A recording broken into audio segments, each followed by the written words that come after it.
Bonjour. Le sujet que j'ai choisi pour mon exposé, c'est le sujet numéro 1 qui s'appelle Pourquoi faudrait-il évaluer ses professeurs? Alors, ça sera ma problématique aussi.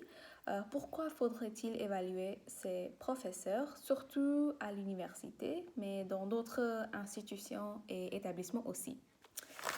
Alors, pour faire mon introduction, avant de commencer, bien sûr, je voudrais exprimer ma gratitude et mes remerciements à tous les professeurs qui m'ont enseigné jusqu'à aujourd'hui, quoi que ce soit à l'établissement, ça peut être à l'école ou au lycée, à l'université, pendant ma master, dans tous les domaines de ma vie. Je voudrais dire un grand merci à tous les professeurs. J'apprécie beaucoup votre travail et les efforts que vous faites pour nous enseigner, nous les étudiants. Merci beaucoup. Maintenant, je voudrais contextualiser un peu cette problématique dans le monde actuel. Et ensuite, je vais aborder mon plan qui est divisé en 3 parties. Tout d'abord, les craintes qu'on pourrait avoir face à ce nouveau système de noter les professeurs. En deuxième lieu, quels sont les avantages de mettre en place ce système, qui est mon propre opinion, parce que je soutiens le phénomène de noter les professeurs aussi. Et en dernière place, ou pour conclure, une petite conclusion pour résumer mes idées et aussi une ouverture à la fin. Alors, tout d'abord, la notation des professeurs, c'est un phénomène qui est déjà pratiqué dans plusieurs établissements américains et britanniques. En ce qui concerne la France, c'est pratiqué notamment dans les grandes écoles, mais aussi dans les écoles de commerce.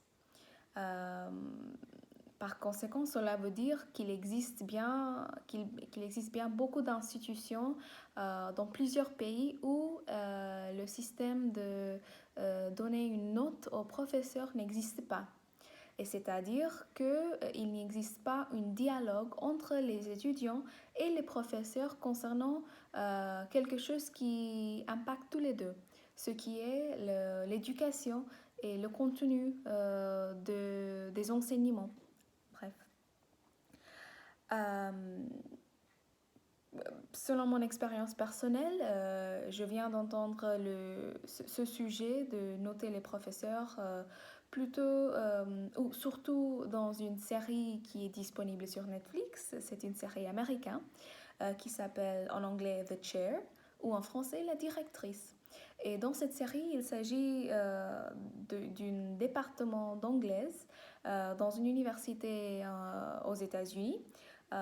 Et ce département qui enseigne la littérature anglaise, la littérature américaine, mais non, plus généralement la littérature anglaise aux étudiants. Et ce département est en danger. Quel danger, vous me demandez? C'est un danger de disparaître et de fermer comme un département parce que ce département n'attire pas autant des étudiants qu'il attirait auparavant. Alors, la nouvelle directrice, elle est chargée de trouver des solutions pour attirer encore plus d'étudiants et pour que la domaine des littératures anglaises regagne sa popularité qu'elle avait à une époque et d'augmenter le nombre d'étudiants qui s'inscrivent pour étudier ou pour faire leur licence dans la littérature anglaise. C'est ça.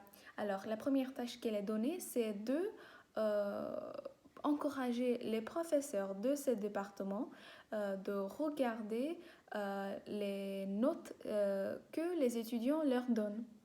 Et alors, c'est dans ce moment-là qu'on se rend compte en tant que spectateur qu'il existe notamment 3 professeurs qui ont déjà dépassé l'âge de retraite, mais qui travaillent encore à l'université. Et c'est surtout eux qui n'ont pas les bonnes notes de leurs étudiants.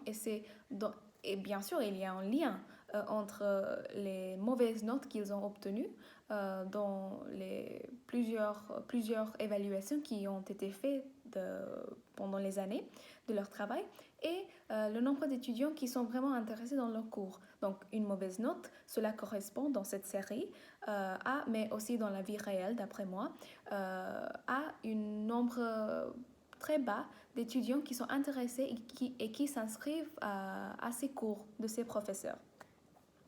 Alors, c'est là où j'ai vu ce système quand il était mis en pratique, mais aussi on connaît tous qu'il existe des sites web comme Rate My Professors où vous pouvez écrire des commentaires et donner des notes pour exprimer votre satisfaction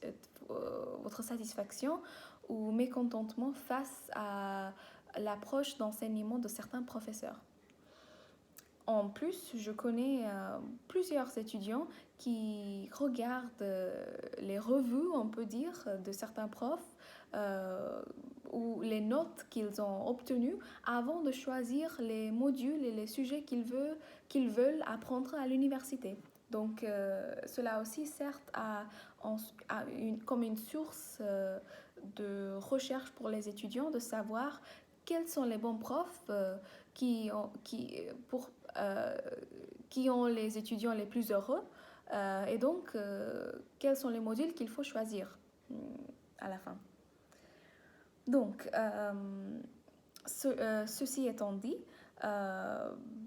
moi personnellement, je suis pour mettre en place le système de noter les professeurs et je vais vous dire en premier lieu quelques craintes qui existent face à ce système, mais aussi quelques avantages qui sont beaucoup plus importants que les craintes. Alors, les craintes qui pourraient exister. En premier lieu, les profs pourraient être évalués pour d'autres choses que le contenu de leur enseignement ou la façon dont ils enseignent les étudiants. Ça, c'est une première chose. Une deuxième chose, c'est que qu'est-ce qui se passe après une mauvaise note? Quand un prof ne reçoit pas des bons commentaires et des bonnes notes par ses étudiants, qu'est-ce qui se passe après et qu'est-ce qu'il faut faire, surtout par l'administration de l'université? Faut-il, dans un cas extrême, virer le professeur ou faut-il mettre en place un système de formation dans laquelle le prof pourrait avoir l'opportunité de mieux comprendre ses points faibles ou qu'est-ce qu'il faut faire? Donc ça, c'est la deuxième crainte. Ensuite, troisième chose, c'est que souvent, j'entends les gens en disant que les résultats d'un semestre, par exemple, les résultats des cours qui ont été enseignés par un certain prof sont déjà la preuve de leur qualité d'enseignement. Donc, pourquoi y a-t-il besoin d'un système de notation quand les résultats sont eux-mêmes des preuves de leur enseignement?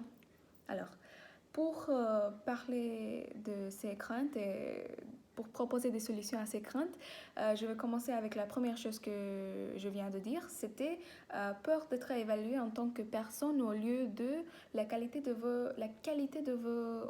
votre enseignement. Pour cela, c'est vrai, c'est une vraie crainte. Certains étudiants peuvent abuser leur droit de exprimer leur avis face à un professeur. Et dans ce cas, pour combattre ou pour éviter de telles situations, il faut bien éduquer et bien informer le but de ce système aux étudiants.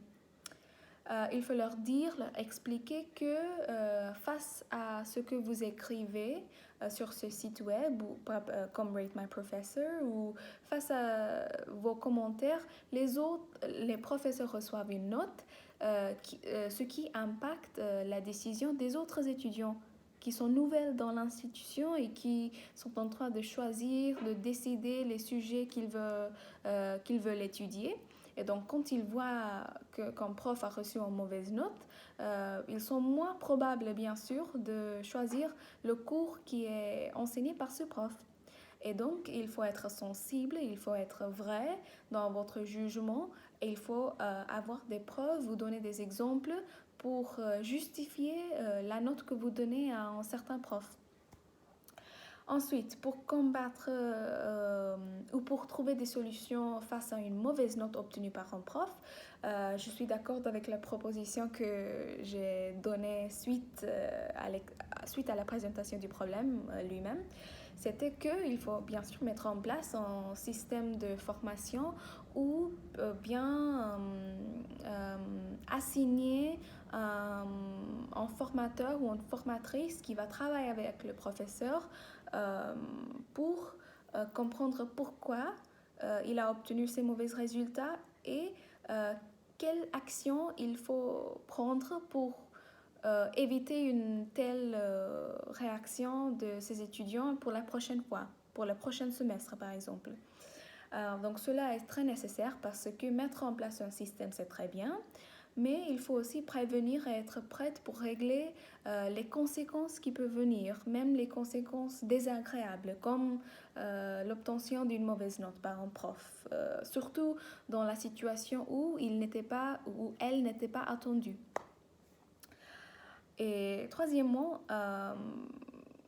en ce qui concerne les résultats étant preuve de la qualité d'enseignement d'un prof, je dirais que non, ils ne sont pas... Parfois oui, c'est vrai que quand un prof enseigne très bien son sujet, les étudiants comprennent très bien ce qu'il a été dit pendant les cours, ils reçoivent régulièrement des corrigés de leur travail et des feedbacks, des retours sur leur travail. Il y a une vraie communication entre prof et étudiants.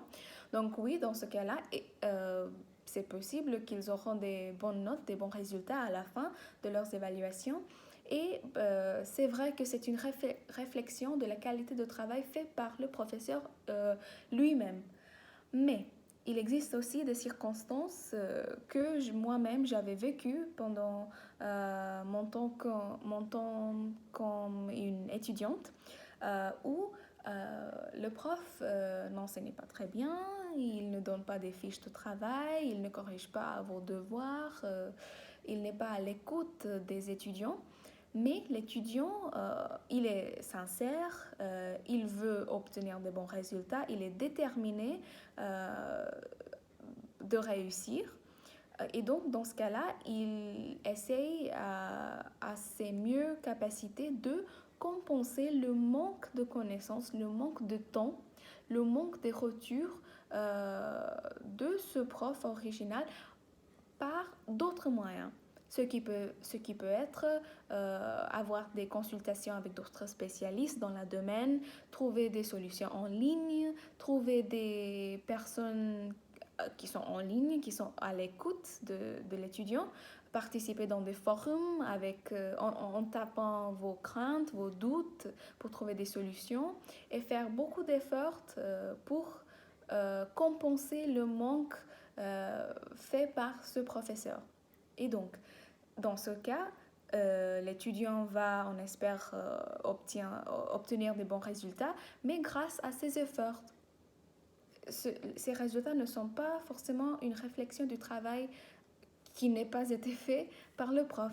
Donc, il n'y a pas toujours une corrélation entre résultats et qualité d'enseignement. C'est pourquoi il faut trouver un autre moyen pour juger ou pour pas juger dans un sens forcément critique et négatif, mais de évaluer, je dirais, le travail fait par le prof.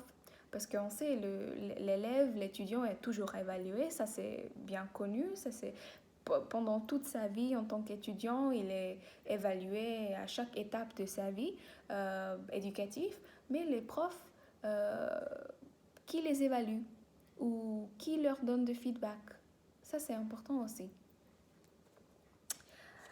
Ensuite, d'après moi, je suis pour la notation des profs parce que l'éducation est un phénomène dynamique, quelque chose qui change avec l'apparition de nouvelles informations, avec les nouvelles recherches, les informations qui nous sont présentées après des recherches scientifiques qui relèvent de nouvelles infos, par exemple. Et donc, l'éducation doit changer pour accommoder ces nouvelles informations, ces nouvelles données qu'on ne savait pas avant. Ça, c'est normal. Donc, l'éducation est quelque chose qui est en train d'évoluer à tout moment. Et comme ça, les évaluations, qu'est-ce que c'est une évaluation? Un moyen de vérifier si ce qui a été étudié ou ce qui a été enseigné est bien compris. Et donc, le but d'évaluation doit être en accordance avec le but de l'éducation, qui est l'amélioration des connaissances de tout le monde, mais aussi l'adaptation face à de nouvelles connaissances. Et donc, euh, c'est quelque chose de dynamique et l'étudiant doit s'adapter, doit apprendre de nouvelles choses, mais en même temps, le prof ne peut pas rester rigide. Le prof doit aussi modifier ses moyens d'enseigner face au temps, aux nouvelles générations d'étudiants et face aux nouvelles découvertes aussi dans sa domaine. C'est ce qui a été montré dans l'émission de la directrice qui est disponible sur Netflix, c'est que ces trois profs qui ont déjà dépassé l'âge de retraite et qui n'ont pas beaucoup d'admission dans leurs cours, pourquoi elles ne sont pas favorables aux élèves, aux étudiants? Parce qu'ils sont rigides dans leur approche face à l'éducation et ils ne veulent pas s'adapter euh, pour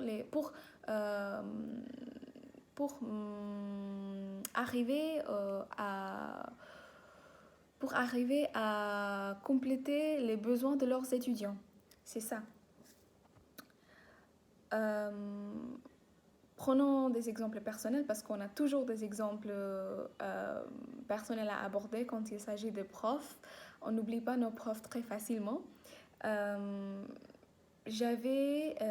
Pendant ma licence, nous avions un sujet qui s'appelait la poésie américaine. Et donc, on a appris plusieurs poètes américains, y compris quelqu'un qui s'appelait Emily Dickinson. Et donc, elle est l'une des poètes qui m'a beaucoup intriguée. Pas seulement moi, mais mes camarades, mes amis aussi. Nous étions tous très intéressés par sa poésie parce que c'était comme un mystère pour nous. L'utilisation des tirets, des phrases très courtes, des métaphores qu'on ne comprenait pas a priori dans sa poésie. Donc, pour mieux comprendre, on avait besoin d'un prof qui pourrait faire justice au talent de cette poète Emily Dickinson. Malheureusement, on avait une prof qui n'était pas capable de le faire pendant ma licence.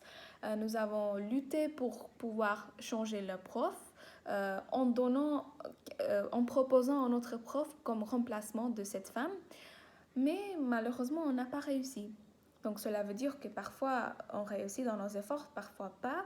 Mais si à mon temps, à l'époque, on avait un meilleur système de notation, ou même si ce n'est pas une note, mais quelques formes de dialogue entre prof et étudiant, quelques opportunités d'envoyer du feedback ou d'écrire des retours pour le professeur. Si on avait ça à mon temps, j'espère que la situation euh, aurait été différente. Donc c'est pourquoi la conséquence c'était que nous étions très démotivés pendant le cours. Nous n'avions pas eu l'opportunité d'explorer toutes les choses qui nous intriguaient dans la poésie d'Emily Dickinson, et on était à la fin un peu déprimés, je peux dire, parce que l'approche de cette prof n'était pas celui que que nous attendions. C'était ça, malheureusement. En plus, parfois c'est important. Pourquoi c'est important d'écrire des retours ou pour noter les profs? Une dernière raison dont je voulais parler, c'est la différence ou le double identité d'un professeur et un chercheur, surtout dans le contexte de l'université. À l'université, le professeur doit enseigner les étudiants, bien sûr, mais aussi elle travaille dans la journée, dans la même journée, comme un chercheur ou une chercheuse. Et donc là, ces deux identités utilisent des compétences bien différentes. En tant que chercheuse, pour réussir, vous devez être compréhensible dans votre recherche, bien sûr, mais c'est plutôt un travail indépendant. C'est quelque chose de solitaire, où vous n'utilisez pas autant de compétences de communication que vous devez utiliser en tant que professeur, par exemple. Et donc là, il y a certains profs, encore une fois, je parle de mon expérience personnelle pendant ma master à Londres. Il y a certains profs qui ont beaucoup de connaissances, mais ils ne savent pas comment les communiquer, comment les partager avec les étudiants dans une salle de classe, par exemple. Et là, c'est très dommage parce que les étudiants sont ravis et sont très enthousiastes d'apprendre de nouvelles choses, mais malheureusement, l'approche ou les techniques utilisées par la prof pendant le cours sont assez limitées et n'encouragent pas de vrais débats, par exemple, ou euh, dans mon cas personnel, cette professeure-là, elle n'était pas à l'écoute de ses étudiants quand j'ai voulu parler de certains de mes doutes avec elle après la fin du cours. Je voudrais réserver un rendez-vous avec elle. Elle n'était pas libre pour partager même une quinzaine de minutes avec moi. Elle me disait qu'elle est occupée et qu'elle devait assister à une réunion ou patati patata. Et donc, malheureusement, encore une fois, j'étais très déçue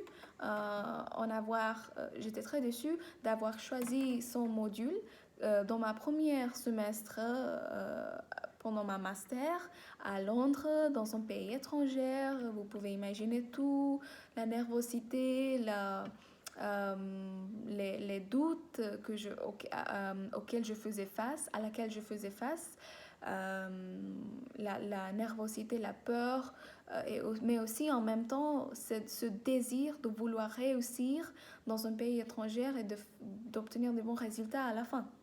Donc, j'étais vraiment très déçue et c'est pourquoi à la fin, quand j'ai eu l'opportunité, parce que c'est une université à Londres, au Royaume-Uni, cette pratique de noter les profs existe déjà depuis longtemps. À la fin du semestre, quand j'ai eu l'opportunité de noter la professeure, j'ai écrit tout ce qui était dans mon esprit. Euh, et alors, je ne sais pas quelles seront les conséquences après, mais euh, je suppose que les étudiants qui viendront après moi euh, prenant en compte de mes retours à ces professeurs et ils vont choisir ce qui est mieux pour eux, ce qui leur convient. Alors, pour conclure, d'après moi, pourquoi faut-il noter les professeurs?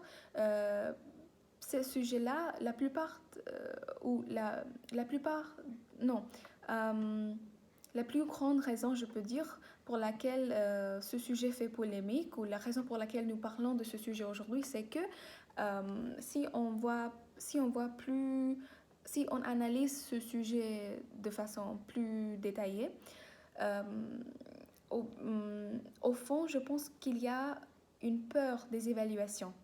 Et c'est pour ça qu'on n'est pas prête de donner des évaluations aux professeurs.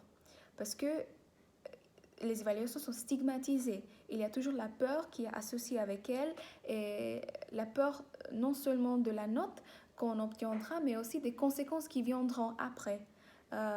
Et donc, je voudrais vous poser une question à la fin qui est